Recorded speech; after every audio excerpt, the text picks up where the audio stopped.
What is one piece of advice that you would give, or one thing that you would ask of real estate agents? The one thing I would ask is, welcome to the Royal Flush Podcast. My name is John Overy, the VP here at Royal Flush. And in this podcast, we're going to cover the ever-growing ins and outs of our state-of-the-art pipelining company. In this episode, we cover a topic near and dear to my heart, and that's real estate and real estate investing. We cover what I consider to be the big 5 items when purchasing a home or remodeling a house, and the fact that we feel an underground sewer line should be in there and is just important as roof, windows, a heating system, and electrical panel. So stay tuned. Kyle and I chat a little bit about real estate today, what we do to get in front of real estate agents, and hopefully educating people on the importance in the real estate world of the cost and the benefit of that underground sewer line. Stay tuned. Enjoy.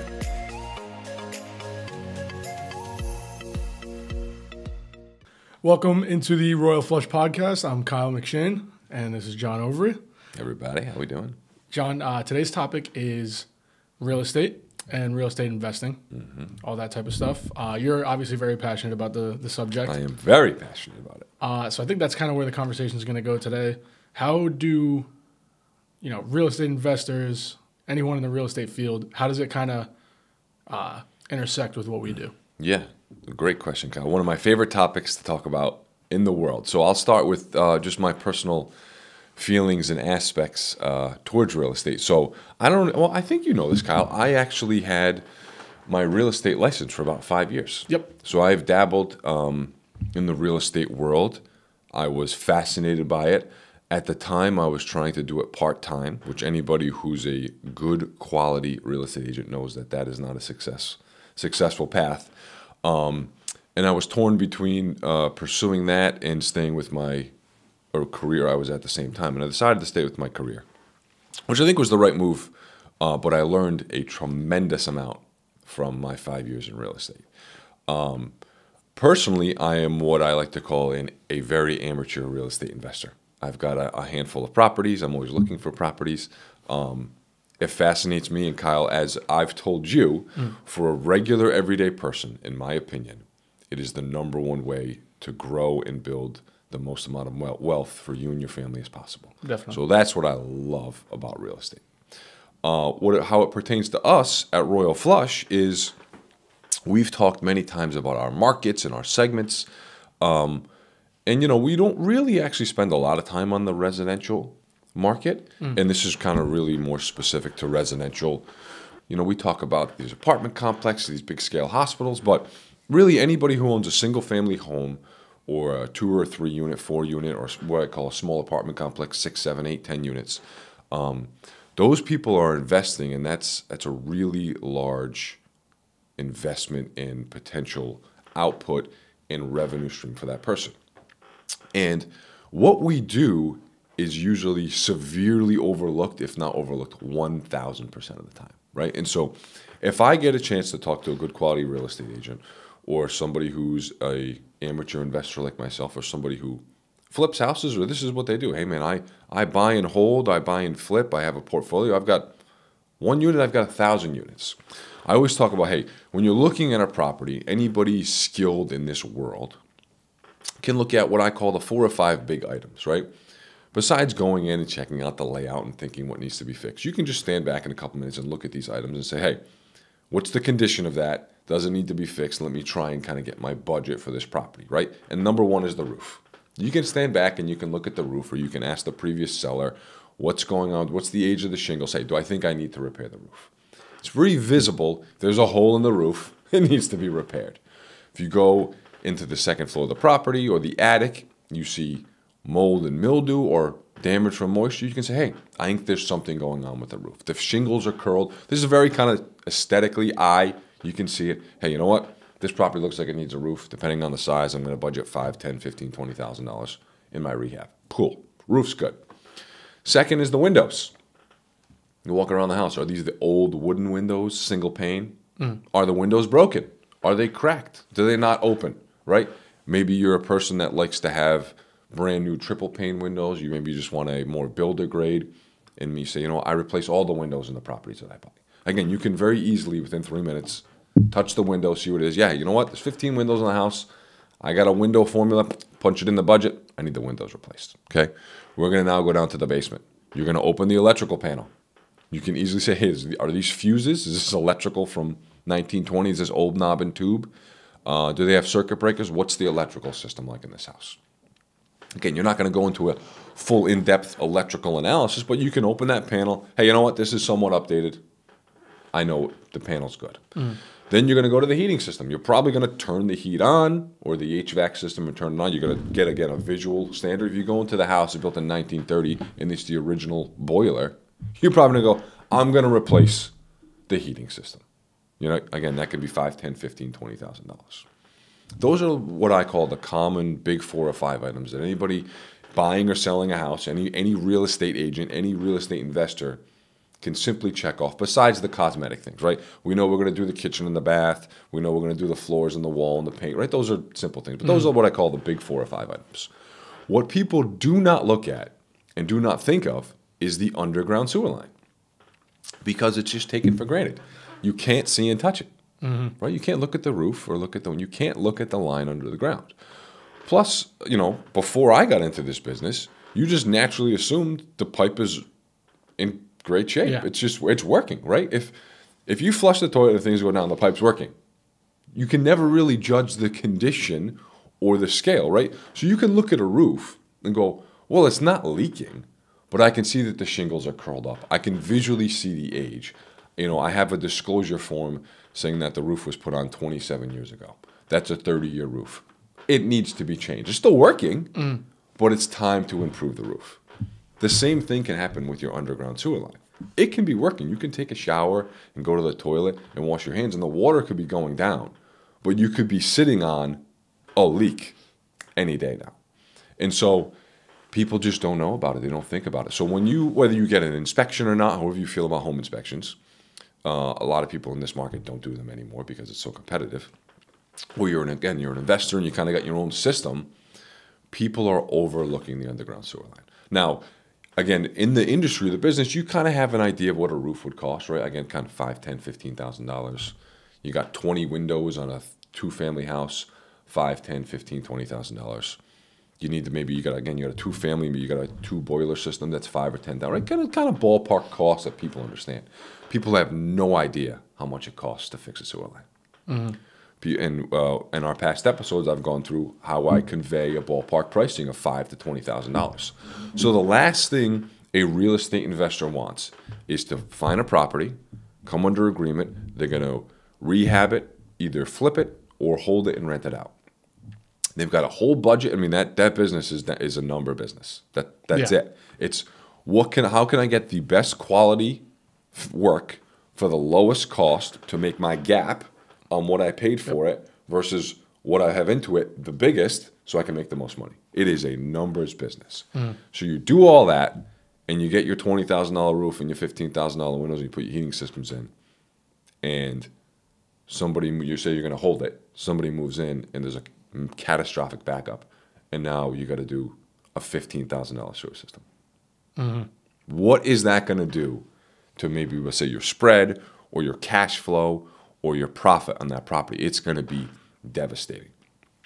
So what we try to emphasize and educate, and I'll go into a little bit of how we've worked with some of the real estate boards in the state, is we would love, again, if I could ask, or if I could shout from the rooftops like I explained before, anybody in the real estate world, an agent, a developer, a flipper, a buy and hold, inspecting the sewer line during the purchasing process should be as common as everything you do. Whether that is you get a home inspector, or you have a contractor that you work with that you walk around the property, or you yourself are educated enough to see it, you need to be inspecting that sewer line. Because you would probably never buy the house without understanding the condition of the roof, right? You just wouldn't. Or you do it so inherently, you notice it. You would probably never buy the house not knowing you need to replace all the windows. You would probably never buy the property not knowing if the heating system worked or not. Now again, there's people buy stuff sight unseen, different things with different flip. That happens, but we'll say the traditional transaction, an investor or just buying or selling property, you would never do that. Whether you have an inspection or not, you would never do that. Or you would at least do some due diligence. Why are we not doing any due diligence And why are we overlooking an expense that could cost you $5,000 to $20,000? Exactly. That is bananas, isn't it? Oh yeah, no, 100%. You we've talked about this before. I don't think it's been talked about on this podcast. You said you've had a run-in with a real estate agent who kind of that same scenario you just ran through. They just kind of overlooked it, and Yeah, so it cost them a little bit of money. Yeah, let me tell you a story of what can happen. So that same scenario is a real estate, kind of mini little developer bought a property, renovated it, had over $100,000 of work into this house and crunched the numbers. They're going to rent that out and hold it for a long time and hopefully be an asset in their portfolio and be worth more money in 10 years than it is today, and a great investment. Got tenants in the house, and 2 months later they had a massive sewage backup in the basement that they just finished to add value to it.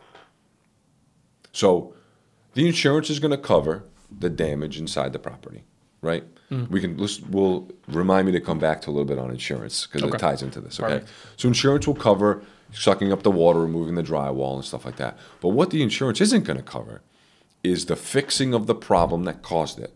And more importantly, for this landlord with these new tenants, what do you think that relationship is like between people who just moved in 2 months ago and a property that you just renovated that ideally you want to have for a long time?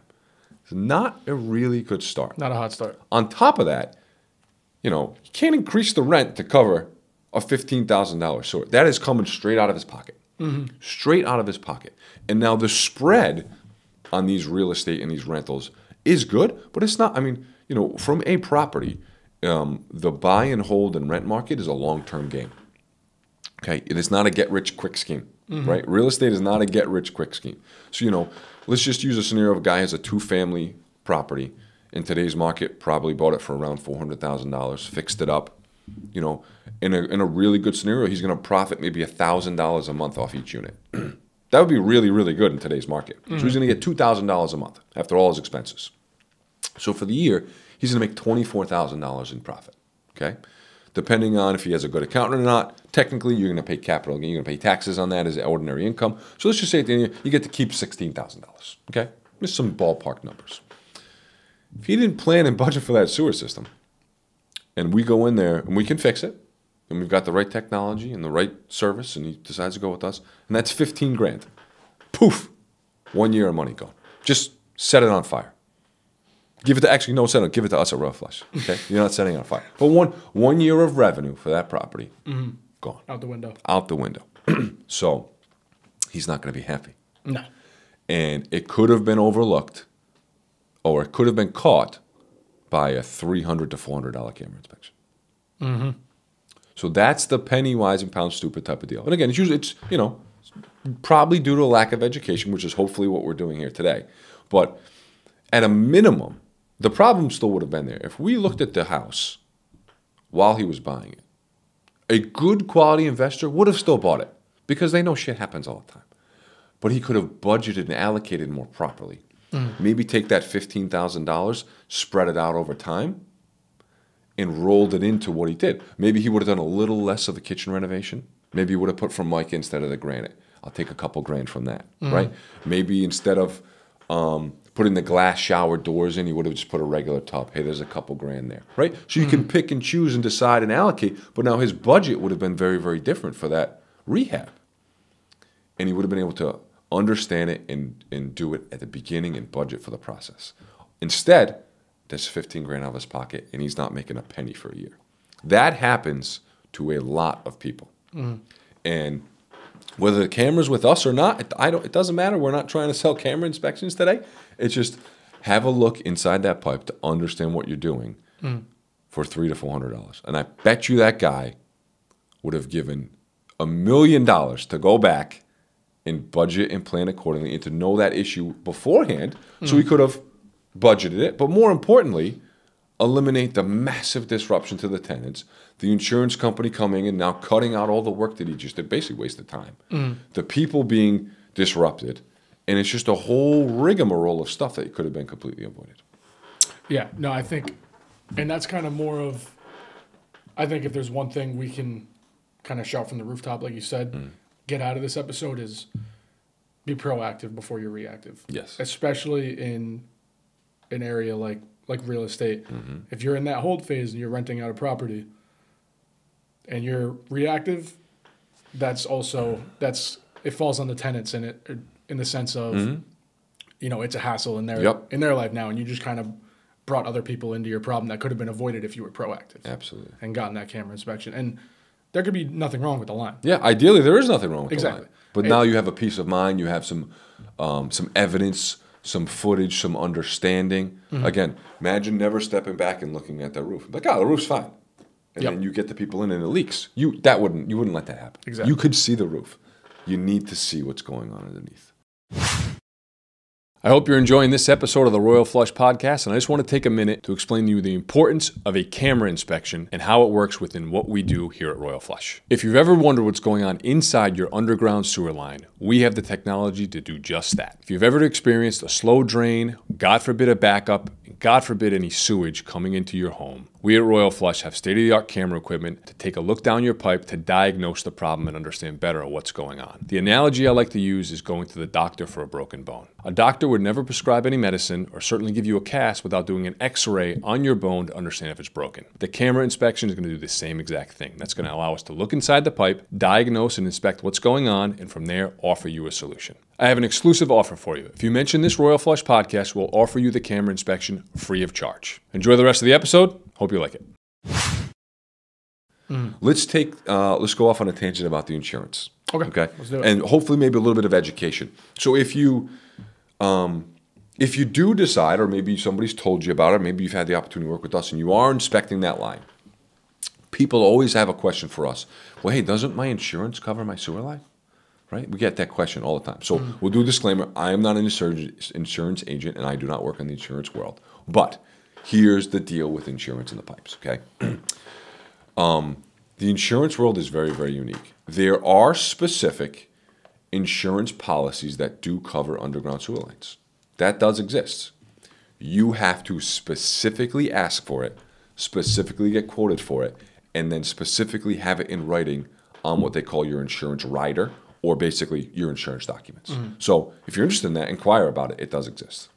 Much like many insurance policies, it's very, very gray and not specific. Another thing that people, as a misnomer about, again, in the real estate world, people think that they're only responsible for the pipe up into the curb in the street. That is false. Any property owner is responsible for an underground sewer line up to the connection of the big pipe in the street, not the edge of your property. It's a massive misnomer about people. And so think, under the street is a big pipe, probably 10, 12, 15, depending on where you live, a big, big pipe that's going down the street. That's collecting the water from all the houses in the neighborhood, right? Across the street, your neighbor, they're all dumping it. If that's in the middle of the street, and let's call it a 50-foot wide street, it's a big, beautiful neighborhood, big 50-foot street. So the pipe's 25 feet, right in the middle, okay? Your property is 50 feet from your front door to the curb. You own the pipe the 50 feet from the front door to the curb and the 25 feet in the street up until the connection. It's a very, very not common thing that people understand. So it's longer than what you think. Definitely. Number one. Number two, an insurance company will cover, fix, and repair the damage that is caused by a sewer backup. Okay? 99% of the time, that's covered. So you own a two-family, you go to the tenants call you, there's a big issue, there's all kinds of stuff in the basement. You go there, there's literally sewage in the basement. Whether it's finished or not, it's nasty. Call your insurance company. They will send, if you don't know one, a disaster restoration company. There's millions of them out there. And they're going to vac up and put air movers, and they're going to deodorize and bleach and clean, get it all nice and cleaned up so all that nasty stuff's out of there. That insurance covers that. What the insurance doesn't cover is the cause of the problem, which is the weirdest thing in the world. 100%. Okay? So there clearly is a problem in that line. Whether something of misuse was flushed down the toilet that caused the backup, whether the pipe is old and nasty and crusty and descaling and something got caught up on there, whether it's starting to crack or break, something caused the issue of all the stuff to back up. Everybody's aware of that now. There's something that caused it, right? They are not willing to investigate and or fix what caused it to prevent it from happening again. So for instance, let's say you have a backup and you just get it cleaned out by a drain cleaner, right? Poof, Hey, everything's flowing again. 2 months later, the same thing happens again. Insurance company will pay to clean up all the nasty stuff in the basement. They will not fix the problem. 2 months later, you call somebody, you get the blockage flowing, it's all set. 2 months later, it happens again.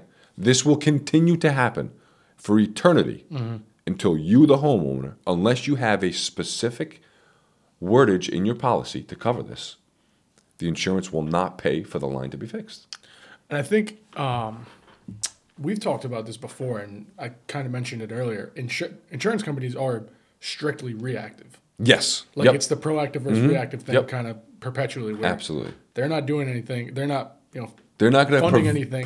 They're not going to fund anything to prevent it from happening, ever. It's just the damages. That is not the world they are in. They are only going to pay to rebuild something as it was before after it happens. Yep. Which is crazy. Which is so just ass backwards. Yep. So at that point in time, it is now the homeowner's responsibility to get that fixed. And 99.9% of times, it is coming out of pocket. It's coming out of your pocket. So I think, didn't we use an analogy before, Kyle, of a doctor or prescribing a medicine, right? You've got to find the cause of the issue. So for instance, if you came in and you went to the doctor, like, my arm's killing me, it's really hurting. He goes, all right, let's put a cast on it. Yep. Like, no. He's going to do an x-ray on your bone to figure out what happened. What's the cause of the pain? You have a break. Now, the fix for the break is a cast, right? A doctor would never put a cast on before getting an x-ray. The analogy for that is the camera inspection is the x-ray. You have to find the cause of the problem, the cause of the pain. The backup is a symptom. Pain in the arm is a symptom of the bone being broken. The pain is not the cause or the problem. The pain is not the problem. I can give you medicine or a cast to heal or alleviate the symptoms. What I need to do is fix the cause, right? An x-ray is understanding the cause. What we do is diagnose and fix the cause of the problem.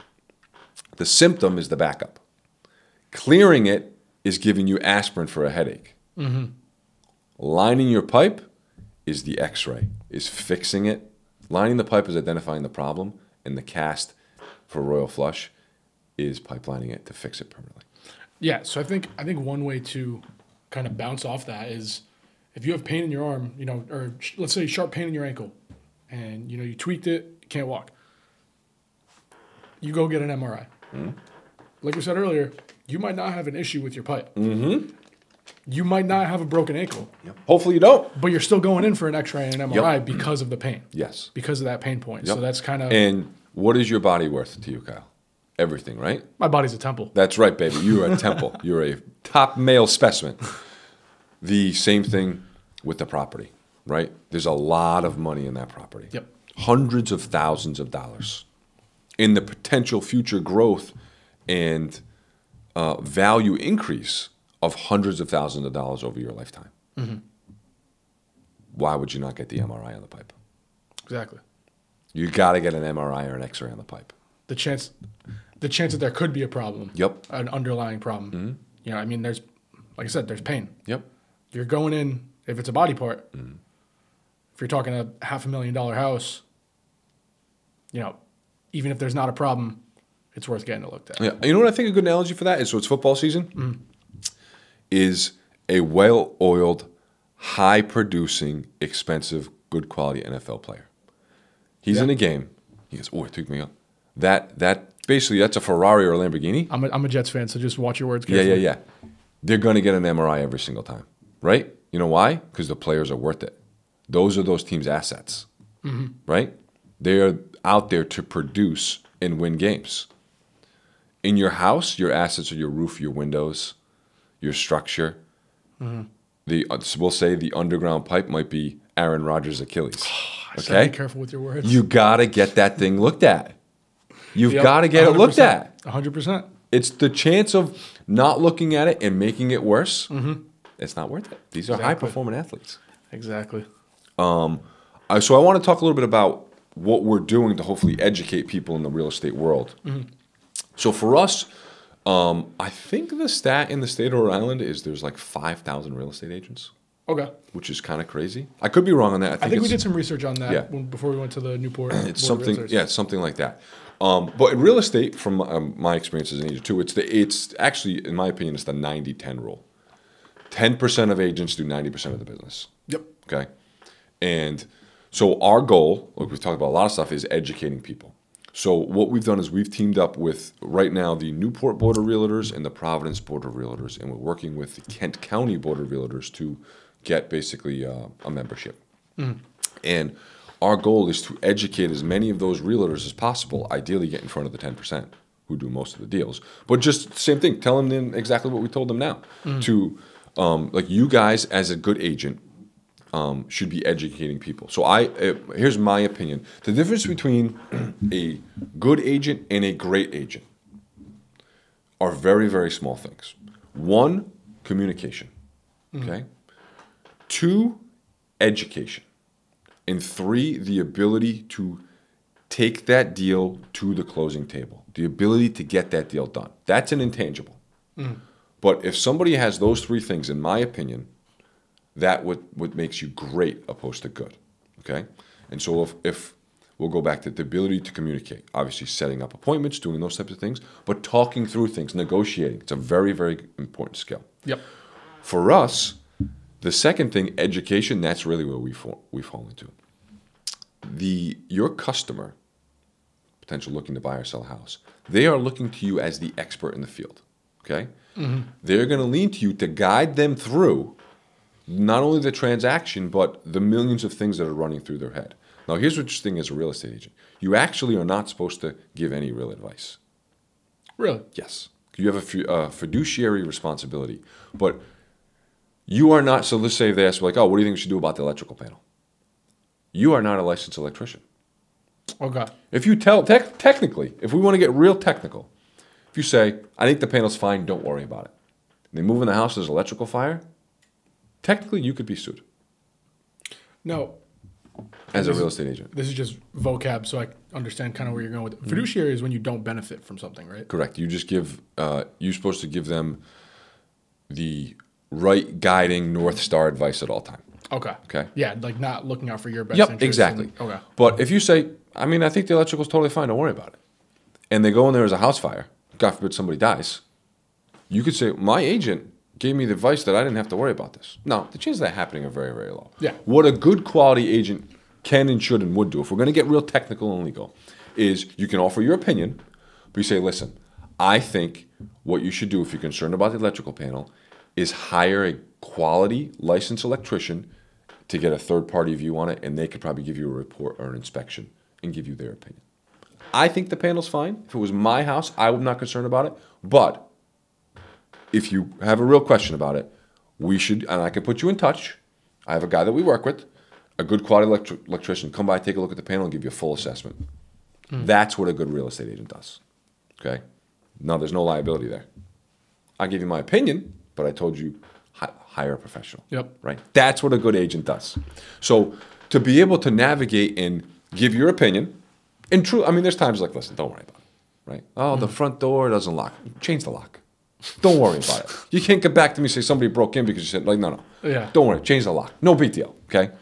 But a good quality agent should be able to answer the questions and then guide them to somebody that they ideally have a relationship with in a professional and that specific field. There's a billion things with the house, right? And so it's to bring up to a buyer or seller, hey, this is a sewer system. You probably are uneducated about the performance of this. The house is built in 1956. It's 70 years old. It's up to you. We don't have to if you don't want to, but I think we should have that line looked at the same thing as we're going to look at the roof and the windows and the heating system. She educating the customer on the things that can potentially go wrong or that you should look to, which with ideally just getting peace of mind. Hey, the panel, we hired somebody, looks good, costs $250. You're going to live in the house for the next 15 years. No big deal. If I'm an investor and I don't know it, I want to look at that panel and I'll pay $500 to have somebody come out and tell me my panel's in good shape. Because I'm going to have the house for the next 30 years. It's going to make me hundreds of thousands of dollars. The $500 is nothing. The same thing with the underground sewer line. We should get that line inspected with an ideal goal of it being in great shape. If not, we can budget, plan accordingly, or we can use it as a negotiating tool. So this is what separates the great realtors from the good realtors. They're not afraid to dig into those things and give advice and guide the customer to this thing. And at the end of the day, the buyer or the seller is going to be like, wow, that person really opened my eyes to something I didn't think about. And the line was great. That's well worth the money. And so that's what we're trying to do with agents, is educate them that what we do and the service we provide can be just as important, if not more important, than the roof, the windows, the electrical panel, and the heating system. The big boy items.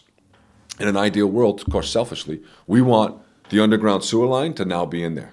We want it to be the roof, the windows, the electrical panel, the heating system, and the sewer line.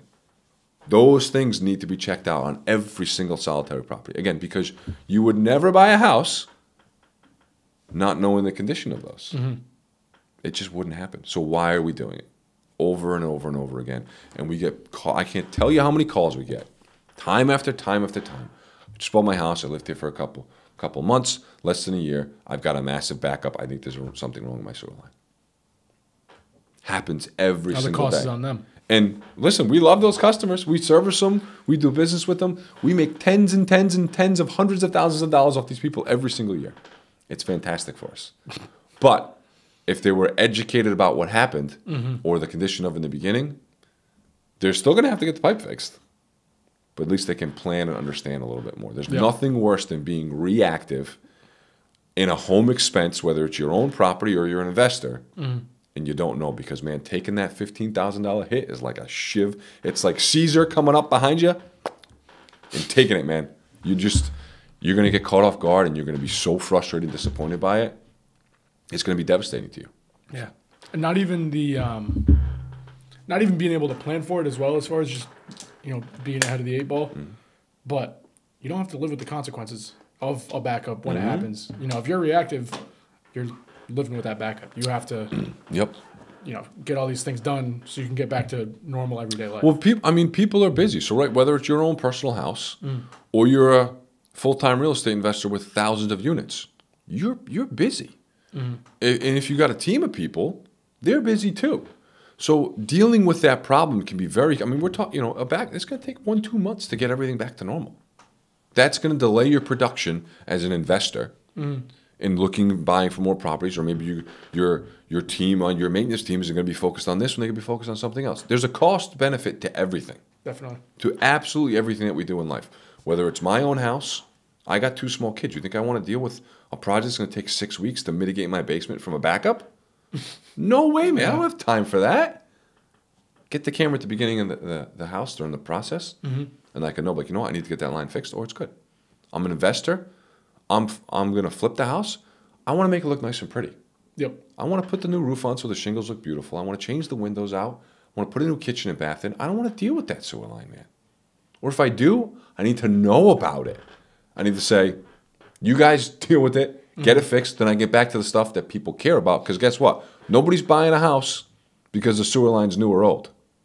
You're not going to get any more money for it. I'm sorry, man. You're going to get more money for your kitchen or bath. You're not going to get any more money because the sewer line's new. It's not going to happen. But somebody might not buy it if it's not working. Yeah. Well, you've mentioned in the past, kind of from a seller standpoint, having that sewer line all good, ready to go. Yeah. So lined almost as a what's the phrase? Like a bargaining chip. Yeah, or like a preemptive thing. Yeah. With a warranty and everything. In talking to some agents, what I've seen and heard is a trend in the market, given the unique real estate market we're now, is that the sellers are getting pre-home inspections prior to it being put on the market. Because so traditionally, it's you make an offer on the property I'm selling, we come to an agreement, and then there's a negotiation/inspection period. So the inspection done after I basically offer you a price. I always thought that didn't make any sense.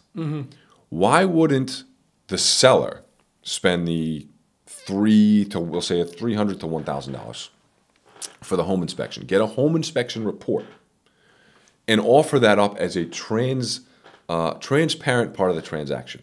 To say, hey, listen, here's the report. They uncovered these 10 things. I fixed these 5. the loose railing, the rotted board on the deck, the doorknob that was broken. There was a slight, a leak in a ceiling tile that was replaced. Okay, I replaced the 5. These are the 5 that I really don't want to replace, or maybe we can negotiate on. It's whatever. A little rot here, just normal things that happen in the house.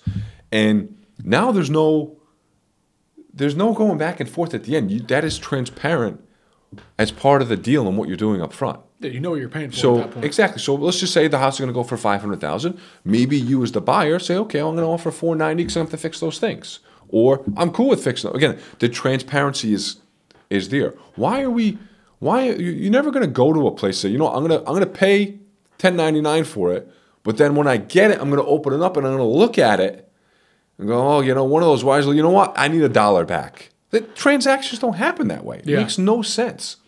Where maybe something is discounted, saying like open box as is. You can see maybe you're buying cabinet. We just had some cabinets installed here at Royal Flush. Okay? They look awesome. Maybe you're going to buy a cabinet with a little scratch on the side, or like a scratch and dent appliance store. There's a scratch on the bottom left of this fridge, but guess what? That's going to go behind my cabinet. You're never going to see it. I'm not worried about the scratch. The fridge was $1,000. It's discounted to $900. Great. I'll pay the $900, man. No big deal. But why am I going to pay the $1,000 and then try and negotiate and get the $100 off afterwards? Yeah. Just be transparent about it. We had an inspection. Either A, the house is great. B, I fixed all the problems. Or C, here's the problems I really don't want to fix. So you know about them, and you make your price accordingly. Now, there's no more negotiation. You offered it. I accept it. Let's get this baby to closing. Let's get this deal on the road. That, I think, is really, really cool. There's a trend of more people doing that, and I think in an ideal world, every single transaction in the real estate world would be done that way. So before we wrap things up, I know you've mentioned the camera inspection. That's kind of like one thing you would, shout from the rooftops if you could. What is one piece of advice that you would give, or one thing that you would ask of real estate agents from us? The one thing I would ask is to educate your buyer or seller that the underground sewer line is an important fix as part of that big 5. And for anywhere from between $300 to $400, that you can get a peace of mind and understand the condition of that, because that is just as big a fix as any of those things. This can be anywhere from $5,000 to $20,000.